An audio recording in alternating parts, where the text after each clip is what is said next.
السلام عليكم ورحمة الله وبركاته. أهلا بكم مشاهدين الكرام. نستعرض لكم اليوم موعد مباراة فريق النادي الأهلي القادمة أمام فريق نادي سيمبا التنزاني في ربع نهائي دوري أبطال إفريقيا والقناة الناقلة. أسفرت قرعة الدور ربع النهائي لبطولة دوري أبطال إفريقيا عن مواجهة فريق الأهلي لفريق سيمبا التنزاني، والتي أقيمت بمقر الاتحاد الإفريقي لكرة القدم الكاف.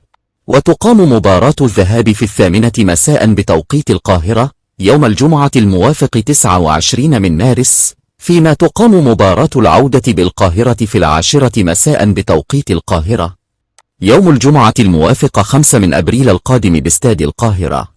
وأغلق الجهاز الفني للنادي الأهلي بقيادة السويسري مارسيل كولر صفحة مباراة البنك الأهلي التي أقيمت مساء الثلاثاء الماضي على استاد القاهرة، والتي خسرها الأهلي ب4 أهداف مقابل 3 أهداف، وذلك من أجل الاستعداد لخوض مباراة ربع النهائي لبطولة دوري أبطال إفريقيا أمام سيمبا التنزاني.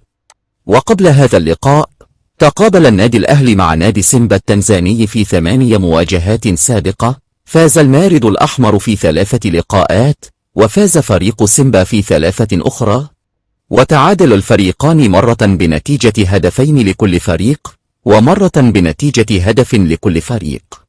وسجل المارد الأحمر 12 هدفا، واستقبلت شباكه 7 أهداف.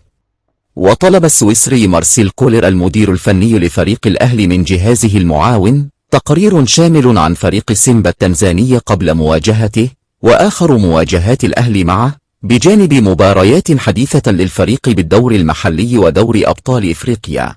ويرغب المدرب السويسري استكشاف المنافس قبل مواجهته في اللقاء القادم. ويأمل النادي الأهلي صاحب لقب آخر نسخة من بطولة دور أبطال إفريقيا على حساب الوداد المغربي إلى تحقيق اللقب 12 في النسخة الحالية.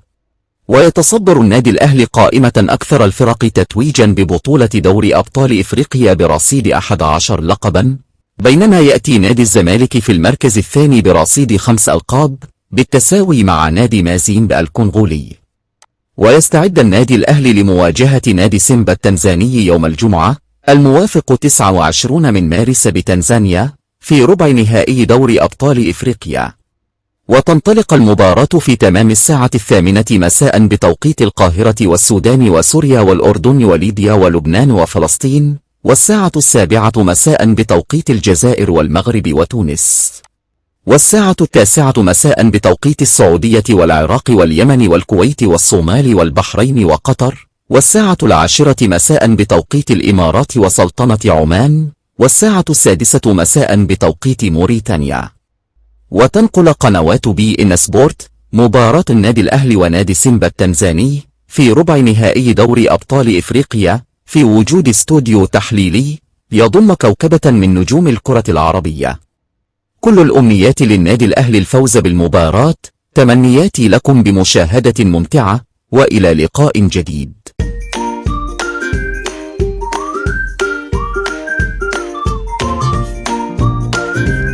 السلام عليكم. لا تنسوا الاعجاب بالفيديو والاشتراك في القناة تشجيعا لنا لنستمر بنشر المزيد إن شاء الله.